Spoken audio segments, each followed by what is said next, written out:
All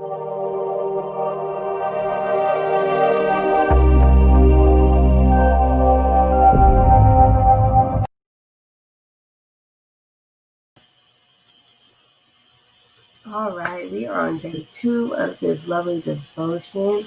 My name is Jamie, and I'm the owner of Jay's Butter, and I'm excited for day 2. I did hit the snooze button one time this morning, so I'm getting better at this situation. All right, we're going to start off with the verse, and it is pretty lengthy, and so I think I'm going to read it off of here. So we're coming out of Hebrews 12, 1 and 3. And it says, "So then, since we are surrounded by such a great cloud of witnesses, let us too put aside every impediment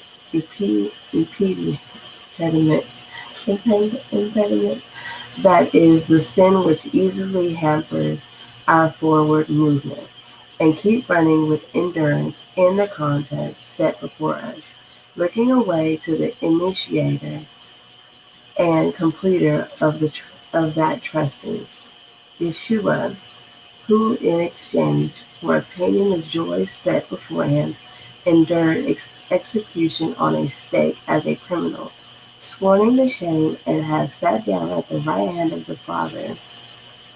I put right hand of the Father, but that's how I remember it. Right hand of the throne of God. Yes, think about him who endured such hostility against himself from sinners, so that you won't grow tired and become despondent. That's a little deep right there, you guys. I just had a moment thinking like that. Everybody, good morning. I don't know who's watching, but I'm going to say good morning to you. All right, and so let me read this. And in the mornings I have nice raspy voices. I don't know why. And then it changes throughout the day. So it says, "My grandmother lived to be 100 years old. My great-grandmother lived to about 105, which I thought was pretty good. Okay, hold on. 100 years old. She was born in 1911 and died in 2011. Think for a moment about the changes she witnessed: the Great Depression, numerous wars, indoor plumbing, television, paved roads, fast cars, airline travel, microwave ovens, computers, mobile phones, the internet, and get this, 18 presidents tapped through Obama. That's amazing to me. In 1911, unlike today, there were limited options for how people spent their time. Most days, they stayed within 1 mile radius of home. When it got dark, everyone went to bed. Instead of struggling to figure out how to limit what they did with their time, they struggled to figure out what to do with their time. Today we have endless options, which is simultaneously wonderful and terrible, right? It's great having choices, but filling our days with all the things we can do crowds out time for things we are called to do. So there's a difference. There's a difference between, I'm going to interject, what you can do and what you're called to do. And I guess today we're going to try to figure out, or this week, what we can do and what we are actually called to do.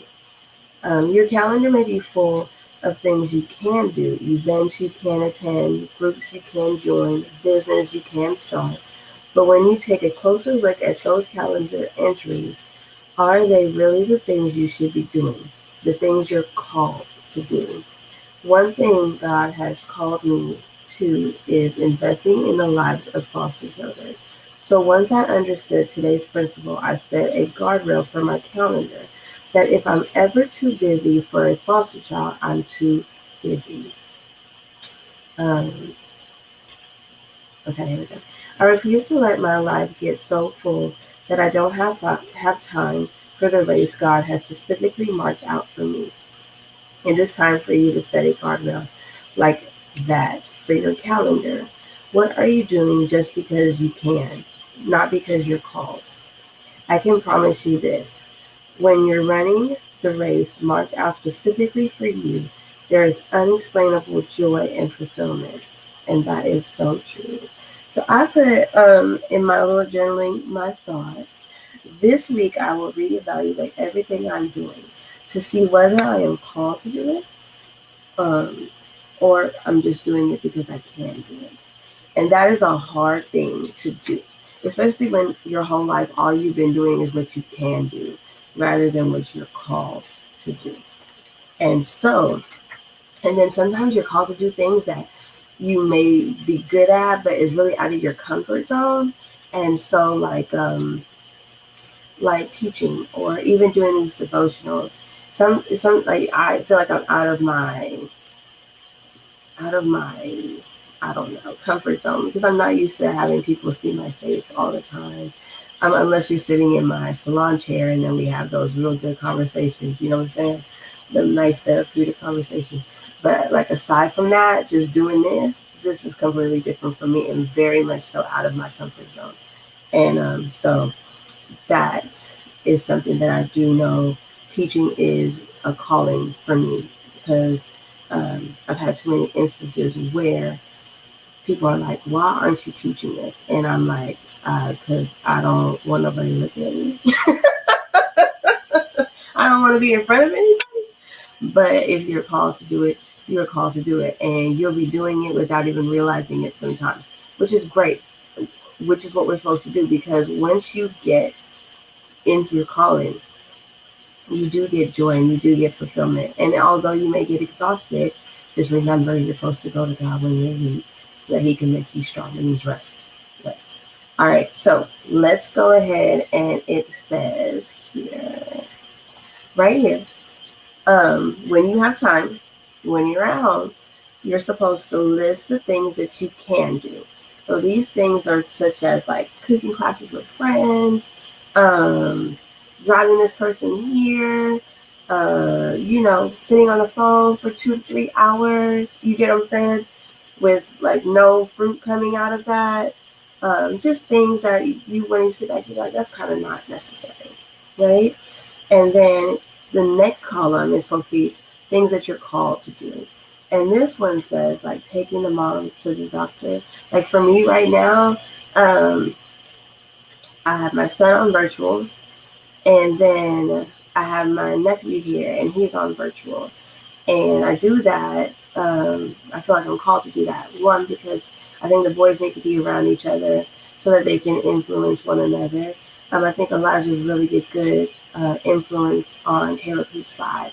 And I think they'll get along great. So I think it's good for the both of them to be doing that. Hopefully I can get the nephew at least one day in school so he can have other interaction with kids his age. Because right now he's 5 and he thinks he's 13. I don't know if you guys have dealt with children like that, but my nephew, honestly, in his heart, feels like he's 13 and he's not. So, but, whatever his closest vote. So, we're working on that. All right, so then we do have a few questions. And the question is, what is one activity from the things I can do column that you can take a break from or stop doing entirely in order to create breathing room? And so you got to figure out what it is that you can let go. And then you have to let it go. Like, so I feel like this. Whenever you make a decision to do right? Paul wrote a verse about this. Make a decision to do right. But the enemy sends several opportunities to you to keep you in that same rut, right? Like, you'll be like, I am not going to be doing this anymore. And then all of a sudden, everybody is calling you to do this, like whatever it is. I need a ride, I need to talk to you, can I vent? And you're like, no, I'm not doing that right now. That's when you have to really test your discipline and how serious you are about taking care of yourself and say no. And you don't have to explain it to everybody. You don't. I think that people have a lack of respect. A no is a no. You remember when your parents used to say, no, I'm not doing that. No, you ain't going over there. And don't ask me again. You got to get like that. I'm sorry. Some people are not going to be happy. They may get offended. But later on, when they start saying no, they'll get it. Because people are always quick to say no to you. And you have to take it. You have to take that no. Okay? All right. So then 2. What is one activity from the things I'm called to do? Column that would be your own version of the filter. If I'm ever too busy for a foster child, then I'm too busy. So like if I'm ever too busy to, well, I'm going to keep virtually teaching new kids. So if I'm ever too busy, let's see what it could be. I guess if I'm ever too busy to do hair, then I'm just too busy. Like I had a foster kid. I went to go pick up the kids from my mom's house, and they popped up on my mom's. It was great seeing her, and she is actually getting married, and I have an appointment on the day that she's getting married, so I will be reaching out to the person because I want to go. I want to go. I was glad she came, and I'm happy for her. I'm happy to see that one of the kids we have is doing really great in life, and so is her brother. So we had both of them, and that's great. That's always, yeah. You never see the fruits of your labor sometimes, and then sometimes when you see your fruits, I know my mom was happy. You go, wow, thank you. And her parents were there, and it was great. It was great. One of those success stories. So let's see. We have this nice little thing I made, and it says, let me get off of this thing off the end. All right. So we have to decipher what we can do and what we're called to do. And then if you're ever too busy to do it, then you're just too busy. And I'm just paraphrasing that. But if I'm ever too busy to, then I'm too busy. And we just have to value ourselves. And I think that we place our value in other people's hands. And that is where we mess up. And that's why we keep doing the I can do it for you. I promise I can do it for you. And stressing ourselves out. And here's one thing too. I used to do things because I thought I needed to do them. So I was just doing good. But then when I would do it, I would murmur and complain behind closed doors.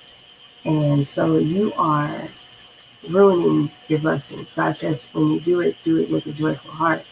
And so I realized what I wasn't doing with a joyful heart, and that's why I'm not getting anything in return while doing this. And that's a harsh reality. If you're not going to be joyful while doing it, don't do it, because you're doing yourself a disservice, in all honesty. Don't do it. Don't do it. If your heart isn't joyful, you're not in it, and you're going to murmur and complain about it, don't do it.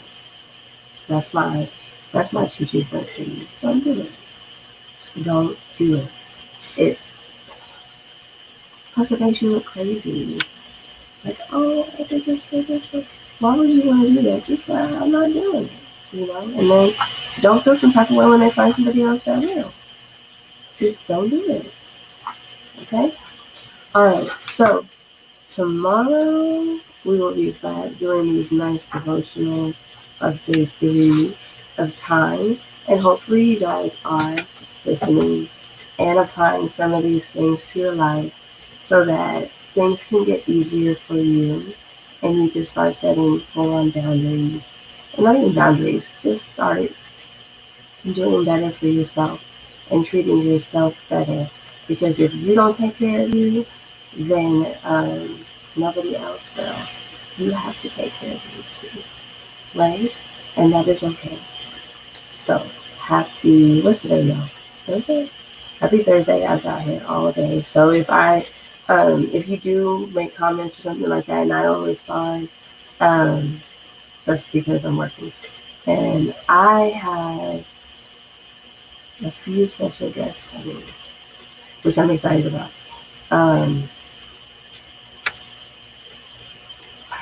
One is going to be later on in the relationships area, because we have 2 more sections. We have time, we have money, and then we have relationships. And she decided that she wants to come on the relationship sector. I don't know who I'm going to get to come in on the money. And then I'm not quite sure who's going to say yes on the time. So I'll find out today, though.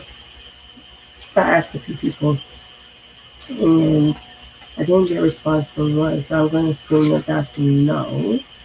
And then I have one more question that I need to ask. So that works out. I think that your stories or your struggles will help people understand that everybody has problems and we don't have to be perfect. Your testimonies and your struggles are important. They're a part of your testimony. If you keep the things that God delivers you out of to yourself, then how will anybody know how God is real, what Jesus has done for you, and how great living according to the Word of God is? That's the thing. So you hear, or maybe you're not delivered from that. But why would you not want to be if you say you're a believer? That's the question. Why would you want to stay in the same misery, sins, bound? Why would you want to stay bound when you're supposed to be free? Right? Why? And you have to ask yourself that question. Why do I want to stay bound? Why do I not want to get free? Why don't I want to share this testimony with somebody? Am I completely free? You know what I'm saying? Why? It's not, I don't think it's a hard question to ask yourself. I think that the answer that you receive once you ask that question is what we don't want to get to. I'm a firm believer that if you don't get to the root of your issue, then your issue is not going to be solved. Because it's the root of your problem that has you continuously in that cycle of the problem. Do you see what I'm saying? So you have to be able to look at yourself and say, partly I am the problem. Let's kill the root to solve the problem. And that is the end of our morning coffee. Everybody have a blessed day. Take care of yourself. And do not forget that if you're having a bad day, try to counter that with the word. If you're having a bad day, spread a little joy to somebody and see how great that feels, because you never know what other people are going through, just like people don't know what you're going through. I love you guys. Have a great day, and I'll see you tomorrow morning at the same time.